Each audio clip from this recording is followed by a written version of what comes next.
하나님 말씀은 예레미야 31장 1절에서 9절까지입니다. 예레미야 31장 1절에서 9절까지 말씀 번갈아가며 읽습니다. 제가 먼저 읽겠습니다. 여호와의 말씀이니라. 그때 내가 이스라엘 모든 종족의 하나님이 되고 그들은 내 백성이 되리라. 여호와께서 이같이 말씀하시니라. 칼에서 벗어난 백성이 광야에서 은혜를 입었나니 곧 내가 이스라엘로 안식을 얻게 하러 갈 때에라. 옛적에 여호와께서 나에게 나타나사 내가 영원한 사랑으로 너를 사랑하기에 인자함으로 너를 이끌었다 하였노라. 처녀 이스라엘아, 내가 다시 너를 세우리니 내가 세움을 입을 것이요 내가 다시 소고를 들고 즐거워하는 자들과 함께 춤추며 나오리라. 내가 다시 사마리아 산들에 포도나무들을 심되 심는 자가 그 열매를 따기 시작하리라. 에브라임 산 위에서 파수꾼이 외치는 날이 있을 것이라. 이르기를 너희는 일어나라. 우리가 시온에 올라가서 우리 하나님 여호와께로 나아가자 하리라. 여호와께서 이와 같이 말씀하시니라. 너희는 여러 민족의 앞에 서서 야곱을 위하여 기뻐 외치라. 너희는 전파하며 찬양하며 말하라. 여호와여, 주의 백성 이스라엘의 남은 자를 구원하소서 하라. 보라, 나는 그들을 북쪽 땅에서 인도하며 땅 끝에서부터 모으리라. 그들 중에는 맹인과 다리 저는 사람과 잉태한 여인과 해산한 여인이 함께 있으며 큰 무리를 이루어 이곳으로 돌아오리라. 9절 함께 읽습니다. 그들이 울며 돌아오리니 나의 인도함을 받고 강구할 때에 내가 그들을 넘어지지 아니하고 물 있는 계곡의 고든 길도 가게 하리라. 나는 이스라엘의 아버지요 에브라임은 나의 장자니라. 아멘. 예레미야 30장부터 33장까지는 위로의 책이라는 별명이 붙은 장으로 회복에 대한 이야기를 하고 있습니다. 예레미야서의 전반부는 온통 심판에 대한 이야기입니다. 죄를 적나라하게 지적하면서 혹독한 심판을 받게 된다라는 것이 예레미야서 전반부의 주된 내용입니다. 그러나 30장에 들어서면서 갑자기 회복에 대한 말씀을 하십니다. 30장이 남유다의 회복에 대한 내용이라면 오늘 본문인 31장은 북이스라엘의 회복에 대한 이야기입니다. 먼저 이 북이스라엘에 대한 회복을 다루기에 앞서 북이스라엘의 멸망에 대한 이야기를 알아야 이 회복이 어떤 의미가 있는지를 더 깊이 알게 될 것 같습니다. BC 930년 솔로몬이 죽은 후 이스라엘은 남유다와 북이스라엘로 분열되지요. 남유다는 유다 지파와 베냐민 지파 두 개의 지파로 구성되고 북이스라엘은 나머지 10개 지파로 구성이 됩니다. 930년부터 시작된 북이스라엘은 BC 722년까지 약 190여 년간 지속되다가 아수르에 의해 멸망당하게 됩니다. 참고로 남유다는 북이스라엘이 아수르에 의해 멸망당한 이후에도 계속해서 존속하다가 BC 586년 바벨론에 의해 멸망당하게 되죠. 남유다가 북이스라엘보다도 140년 정도 더 오랫동안 존속했다라고 생각하시면 될 것 같습니다. 예레미야 선지자는 남유다가 멸망당할 때쯤에 예언하던 선지자인데 예레미야가 활동하던 시대에 이미 북이스라엘은 140년 전에 멸망했었죠. 이 140년 전에 멸망당한 북이스라엘 백성들은 지금 예레미야 시대에 어떤 삶을 살고 있었는가를 좀 알아야 됩니다. 사실 성경에는 이런 내용이 언급되어 있지 않지만 여러 가지 시대 상황상 그 당시에 어떤 일들이 있었는지를 좀 알았으면 합니다. BC 722년에 아수르에 의해 멸망당한 북이스라엘 백성들은 멸망당한 후 어떤 삶을 살게 되었을까요? 북이스라엘 백성들의 대부분은 아수르의 정책에 따라 아수르의 식민 지배를 받는 곳 곳곳으로 흩어져 이방인들과 결혼하게 됩니다. 아수르의 혼혈 정책에 따라 북이스라엘 사람들은 이방인과 결혼함으로 혈통적인 측면에서 그 순수성을 잃어버리게 됩니다. 그런데 북이스라엘을 점령한 아수르는 바벨론에 의해서 멸망당하게 되죠. 그러니까 북이스라엘 백성들 입장에서는 처음에는 아수르의 지배를 받다가 이후에는 바벨론의 지배를 받게 되었다라고 보시면 됩니다. 오늘 본문의 시점은 BC 590년경에 예언된 내용으로 북이스라엘이 아수르에 의해 멸망당한 지 한 130년 정도가 지난 때라는 것을 염두에 두면서, 그리고 북이스라엘 백성들은 이전에 아수르의 지배를 받고 있다가 현재는 바벨론의 식민 백성으로 살고 있다는 것을 염두에 두면서 오늘 본문을 보셨으면 합니다. 자, 1절과 2절 말씀입니다. 함께 읽습니다. 여호와의 말씀이니라. 그때 내가 이스라엘 모든 종족의 하나님이 되고 그들은 내 백성이 되리라. 여호와께서 이같이 말씀하시니라. 칼에서 벗어난 백성이 광야에서 은혜를 입었나니 곧 내가 이스라엘로 안식을 얻게 하려 갈 때라. 1절에 나오는 그때가 언제일까를 생각해 봐야 합니다. 페르시아가 바벨론을 무너뜨리는 때이죠. 그래서 이제 바벨론의 포로 생활하던 북이스라엘 백성들이 이제 해방되는 때를 말합니다. 페르시아가 바벨론을 무너뜨리는 때가 BC 537년도인데 그때 페르시아의 고레스 왕이 하나님의 감동을 받아 그 포로 생활하고 있던 이스라엘 백성들에게 예루살렘으로 돌아가 성전을 지으라는 칙령을 내립니다. 그런데 남유다 백성들에게만 해당되는 것이 아니라 북이스라엘 백성들도 원하는 사람들은 가서 성전을 지으라고 얘기를 합니다. 자, 우리는 여기서 중요한 사실 한 가지를 알게 됩니다. 남유다는 70년 동안 바벨론 포로 생활하다가 귀환하게 되죠. 반면에 이 북이스라엘 백성들은 남유다 백성들보다 140년이 더 긴 210년간 포로 생활을 하는 셈이 됩니다. 그러면 왜 북이스라엘 백성들은 남유다 백성들보다 훨씬 더 긴 기간을 포로 생활을 하느냐는 것입니다. 그 이유는 어렵지 않게 알 수 있습니다. 열왕기 상하와 역대 상하를 보면 북이스라엘 백성들이 어떻게 살았는지 자세히 나와 있습니다. 19명의 왕들이 북이스라엘을 통치하게 되는데 19명 모두가 하나님의 길이 아닌 악한 길로 가게 됩니다. 이 성경 표현하면 여로보암의 길로 갔다라고 표현하고 있습니다. 반면에 남유다는 20여 명의 왕이 다스리게 되는데 그 중에는 괜찮은 왕들이 제법 등장합니다. 다윗의 길로 가니라 이렇게 표현하는 왕들이 몇 명 등장합니다. 예레미야 30장을 공부하면서 하나님은 죄에 대해 반드시 그에 합당한 형벌을 내리신다라고 배웠습니다. 북이스라엘은 나라가 존속하는 기간 내내 어느 기간도 하나님을 바르게 섬긴 기간이 없었습니다. 모든 왕들이 19명이나 되는 왕들이 가진 우상을 섬기며 북이스라엘을 통치해 왔습니다. 그렇기 때문에 북이스라엘은 이 아수르라는 아주 혹독하고 폭력적인 제국의 지배를 받게 되었고 그 후에 바벨론의 포로 생활을 하게 되므로 남유다보다 140년이나 더 긴 포로 생활을 하게 됩니다. 여기서 다시 한번 하나님의 섭리를 배우게 됩니다. 하나님은 반드시 죄에 합당한 형벌을 내리신다는 것이고 죄는 시간이 지난다고 자동으로 해결되는 것이 아니라 합당한 형벌을 통해 해결된다는 것을 알게 됩니다. 죄는 오랜 시간이 지나면 우리 안에는 다 잊어버린다고 생각되어집니다. 이 땅에서 살아가는 모습은 우리가 어떤 죄를 짓더라도 시간이 오래 지나면 이게 공소시효가 지나고 아무런 죄가 없는 걸로 하지만 하나님 나라에서는 그렇지 않습니다. 지었던 죄는 반드시 해결되어야만 없어지게 됩니다. 시간이 지난다고 없어지는 게 아닙니다. 하나님이 이러한 섭리를 깨닫게 될 때 죄를 끊을 수 있는 결단을 하게 되는 거죠. 2절과 3절 말씀은 무엇을 말하는지 이해하기가 좀 쉽지 않을 겁니다. 2절과 3절은 이 모세 시대에 이스라엘 백성들이 애굽에서 포로 생활하다가 출애굽하는 것을 하나님께서 회상하시는 모습입니다. 하나님은 북이스라엘 백성들을 바벨론 포로 생활에서 돌아오게 하실 것을 말씀하면서 그 옛날 애굽의 노예로 살던 이스라엘 백성들을 바로의 손에서 건져내어 가나안 땅으로 인도하셨던 그때의 사건을 회상하십니다. 이스라엘 백성들을 사랑하셔서 출애굽시켜 주셨던 것처럼 여전히 북이스라엘 백성들을 사랑하심으로 출바벨론 시키겠다라는 뜻입니다. 하나님은 그 옛날 이스라엘 백성들을 사랑하셔서 애굽에서 이끌어내셨던 사건을 기억하면서 이 바벨론에서 포로 생활하고 있는 북이스라엘 백성들을 이스라엘 땅으로 돌아오게 하시겠다라고 말씀하십니다.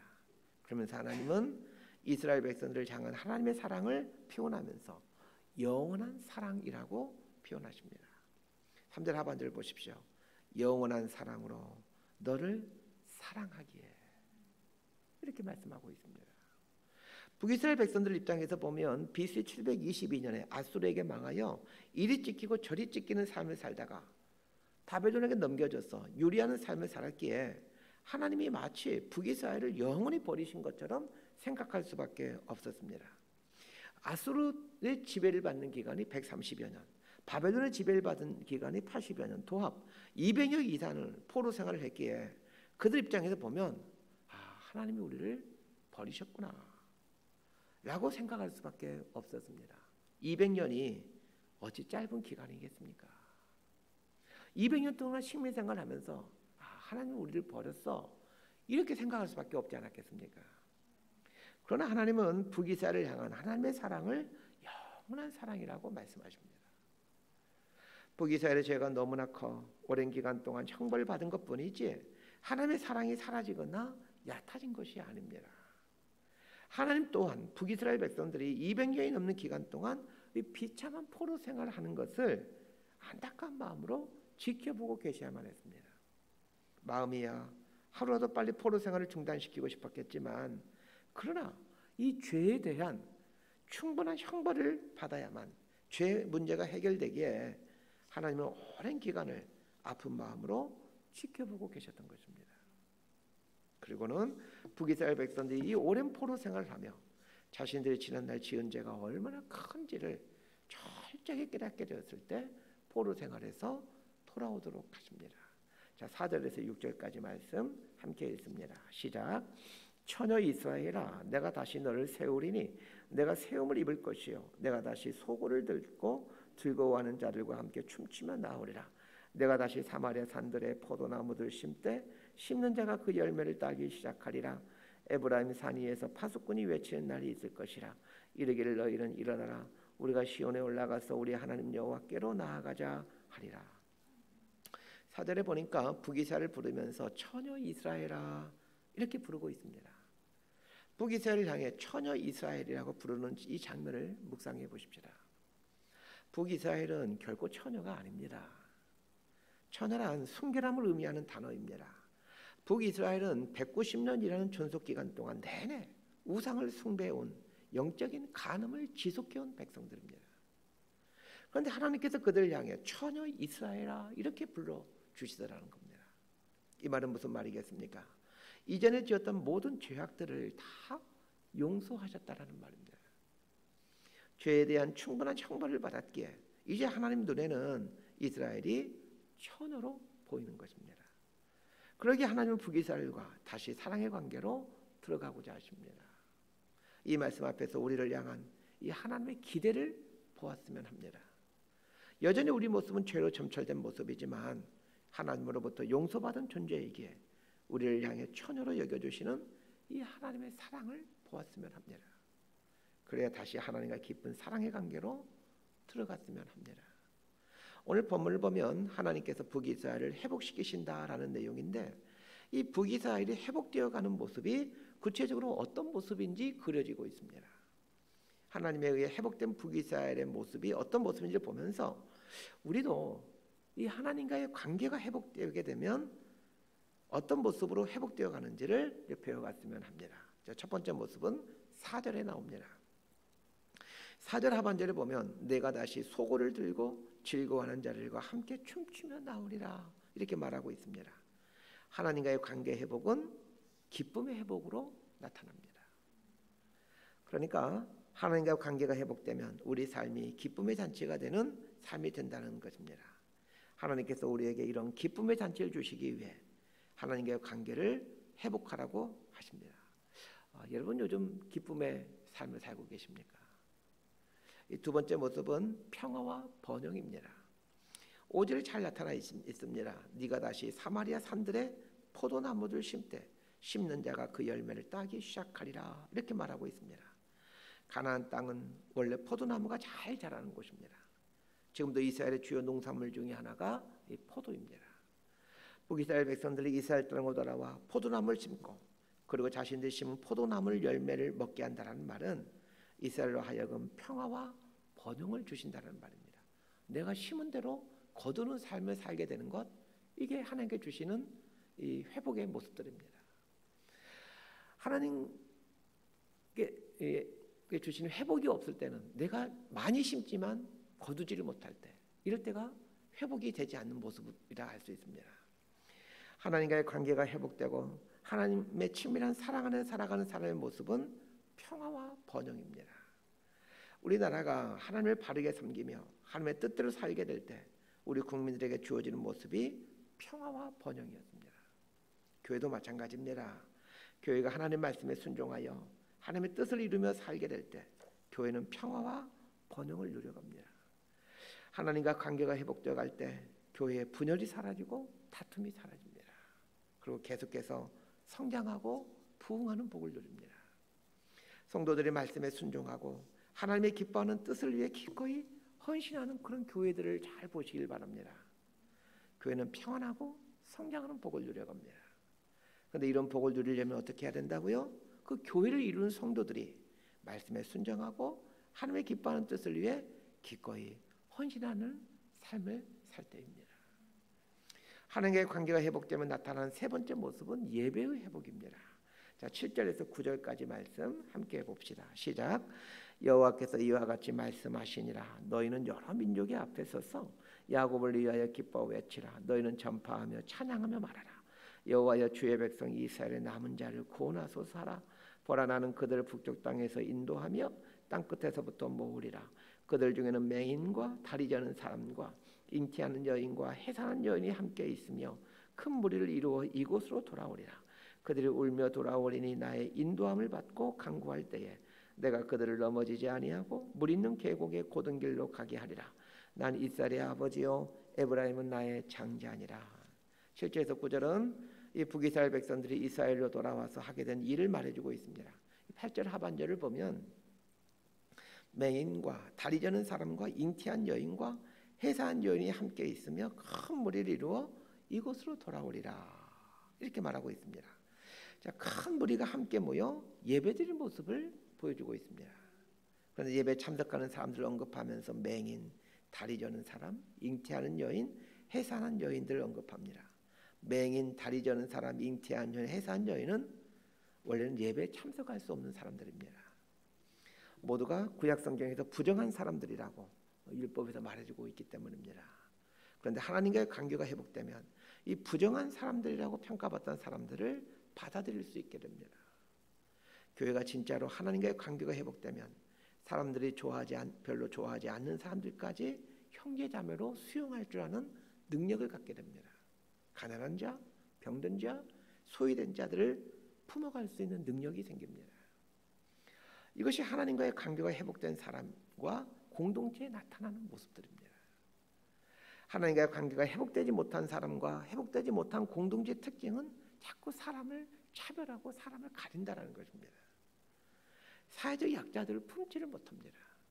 배우지 못한 사람들, 가난한 사람들을 품지를 못하고 배척합니다. 그러나 하나님과의 관계가 회복되면 품기 힘든 사람들을 품어갈 수 있게 됩니다. 교회가 성숙해지고 하나님 마음에 합한 공동체가 되면 이 다양한 부류의 사람들을 품어갈 수 있게 됩니다. 말씀 정리합니다. 북이스라엘 백성들은 남유다 백성들보다 훨씬 더 긴 기간 동안 포로 생활을 해야만 했습니다. 그들이 남유다 백성들보다 더 심각한 많은 죄들을 행하며 살아왔기 때문입니다. 하나님은 북이스라엘 백성들이 지은 죄에 대해 합당하게 형벌을 받게 하십니다. 하나님은 오랜 시간 동안 아픈 마음으로 그들의 포로 생활을 지켜보고 있었습니다. 그러다가 죄에 합당한 형벌을 충분히 받았을 때 바벨론의 포로에서 돌아오게 하십니다. 그렇게 함으로 그들을 향해서 영원히 사랑하고 있다는 것을 보여주십니다. 하나님과의 관계가 회복되면 기쁨이 회복되고 평화와 번영의 삶을 살게 되고 예배가 회복됩니다. 하나님께서 우리에게 주시고 싶어하는 삶의 모습이 바로 이런 모습들입니다. 기쁨이 넘치고 평화, 번영이 있고 예배가 회복되는 삶을 우리들에게 주시고 싶어 하십니다. 이런 삶을 살아가는 저와 여러분의 삶이 되기를 진심으로 소망하고 축복합니다.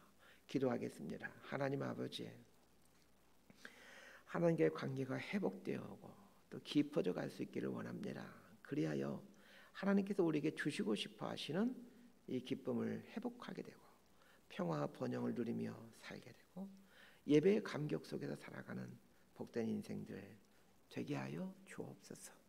예수님 이름으로 기도드리옵나이다.